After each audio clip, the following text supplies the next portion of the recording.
Hello friends, আজকে আমার এই ভিডিওটা হয়তো একটু লং হবে। যাদের গাছ সম্বন্ধে ভালো লাগে তারা অবশ্যই দেখবে। যাই হোক, অ্যাডিলিয়াম এটা আমাদের বাড়ির সব থেকে পুরনো অ্যাডিলিয়াম, যার জন্য আমি নিয়ে এসে আমাদের এই সিজনে ফার্স্ট ফুল ফুটে গেছে।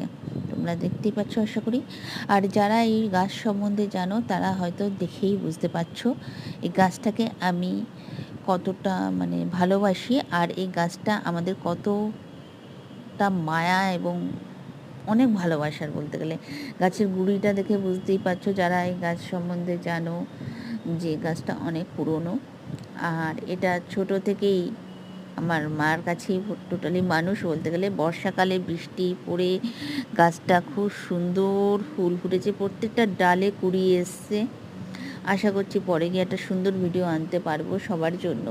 এই গাছের যে খুব বেশি যত্ন করতে হয় তা না, তোমরা যে কেউ ছাদের বাগানে তোমাদের এটা লাগাতে পারো। তোমাদের যদি বাড়ির থেকে বেরোনোর ব্যাপার, তোমরা যদি বাড়ি থেকে কখনো ভাবো যে বেরোয়ে যাবো, দুদিনের জন্য ঘুরতে যাবো, গাছটায় জল পড়বে না, হয় তুমি ব্যালকনিতে রেখে যাও যাতে একটু বাইরের জল টলগুলো আসে। আর না হলে কোনো ব্যাপার না, কোনো গাছ, এই গাছটার অতটা অসুবিধা হয় না। তোমাকে যে জল দিতেই হবে কি কিছু, এটাকে অনেকের জন্য মরু গোলাপও বলে, যেহেতু এটাকে বেশি একটা যত্ন করতে হয়।